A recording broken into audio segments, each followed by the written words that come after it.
So, Lynne McTaggart's third intention masterclass. It was quite intense, this one, for more than 2 hours. And again, more than 450 people attended, but some left during the session. I think maybe they had other things that they had to do. What I did find interesting was how Lynne talked of 42 intention experiments that she had conducted, but there exists no evidence of this. So not supported by any science at all, not peer reviewed. In fact, I couldn't find any information about these 42 intention experiments at all. So, and I have access to journal articles. And so all her evidence appears to be very much anecdotal, and so just basically not scientific. She talked again of being very specific with regards to creating an intention. So using the 5 W's: what, why, when, where, whatever. That's mine added in.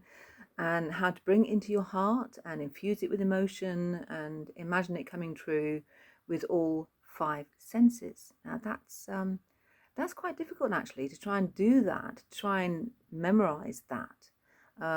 This mental rehearsal that she talks about is quite hard to accomplish by using all 5 senses, and to remember to use those 5 senses of hearing and smelling and hearing it. No, I just said that. See what I mean? It's very hard, isn't it, to remember the 5 senses, which is extraordinary. Touching it as well, maybe feeling the sand, I don't know, smelling the sea. I'm just trying to use a visualization example. Hearing the waves. It's quite a feat, I think. Anyway, she talked about being curious of the world around us, such as solving problems, being basically noticing, really. So I think that is mindfulness in a nutshell. She didn't really say why this was important, apart from the intention that we create would then hold more longevity, perhaps. So to engage in frequent seeking, and also to practice emptying our minds. So to cultivate our ability to pick up sensations, such as the feeling of, I don't know, hitting a tennis ball or seeing a red rose, kind of thing. I think this is to enable us to be more focused. What else have I got? Just looking here. To pay more attention to intuitive moments, such as an inner voice directing us, a feeling of sudden energy, getting a flash of someone's name and then they contact you. Again, this wasn't really explained why it was necessary, apart from being more aware. Then also seeing the unseen, which again is mindfulness, listening with 5 senses. How do you listen with 5 senses? Anyway, looking at body language, observing, noting when you are judging, learning how to tune in to clear your mind, practicing doing non-verbal tasks, and then study something in detail, listening to your life. So really much of this is the kind of basic guidance to living a more mindful and aware life that that you can look up yourself. It's kind of like in most of the spiritual type books, it's all around us really. It's Google it and it's there, it's everywhere. She did answer a few questions from people, and I found it interesting when she mentioned that we have to be careful how we phrase it to others, that we are creating an intention for them, because they might think it is woo-woo. And maybe it's because it is actually woo-woo. Yeah, that might just be my opinion. And in our group practice, we had to do something called intention trawling, whereby the sender had to send out their most cherished intention and infuse it with their emotion, and the rest of the group had to open their hearts to receive it.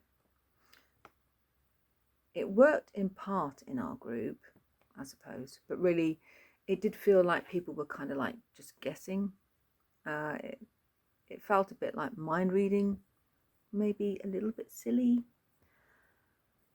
Again, my opinion. For our homework, which was quite a bit, we had to journal our most important intention with the 3 to 5 W's and embody it.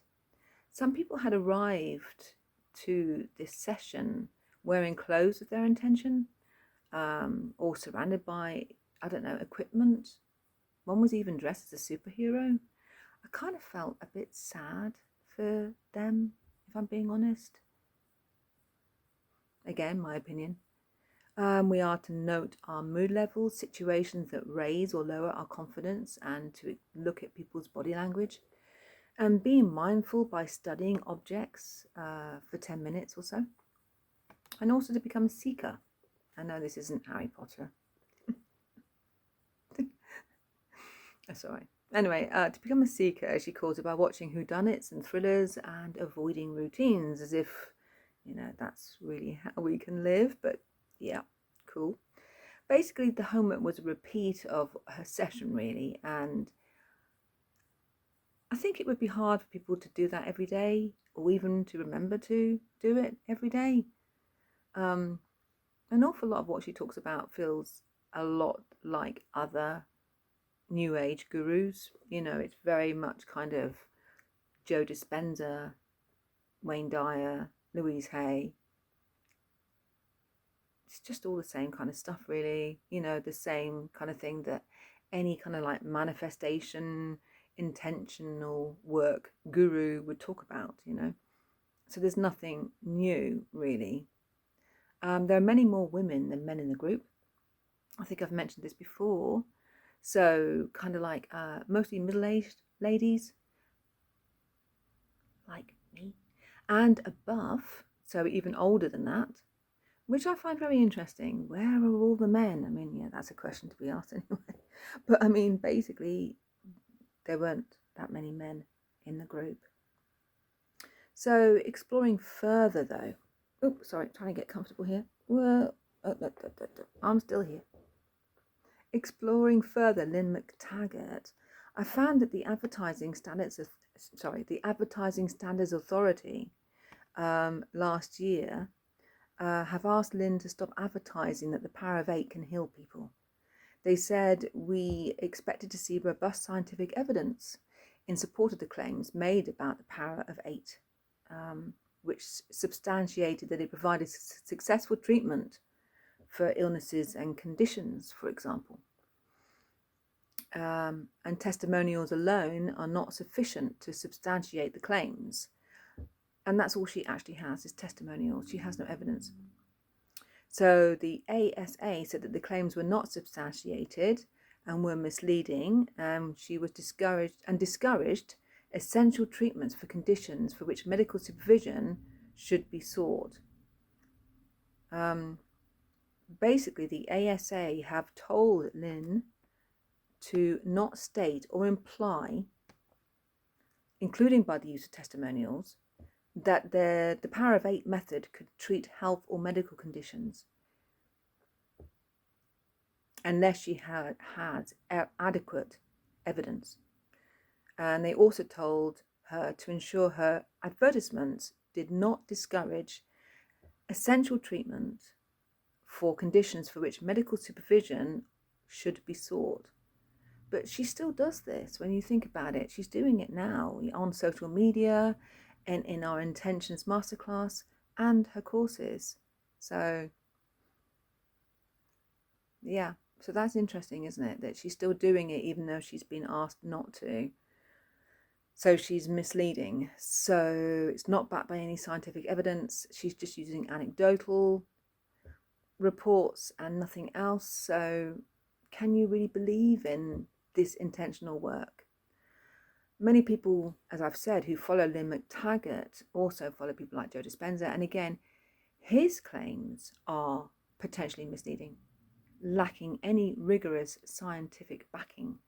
Basically, pseudoscience. So what is my take home from the third session? Everything that was included is everywhere. You know, it's in all the books, it's all over the internet. If you're of that way inclined to research this work that's leaning towards new agey type of material, of spiritual, and I'm a very spiritual person, but yeah, it does feel as if everything she's saying is already known, especially for someone like me that's explored this area of work for a number of years. There's nothing new here, yeah. And as for whether you can believe in this work, the jury's out for me still. I mean, I'm still meditating, I'm still doing visualization, I'm still doing intentional work, but yeah, I come from a science background, so yeah, I kind of would like proper evidence that this works, and I don't think Lynne can provide that. So I think there's an awful lot of exploitation going on here, and maybe false hopes as well to some people.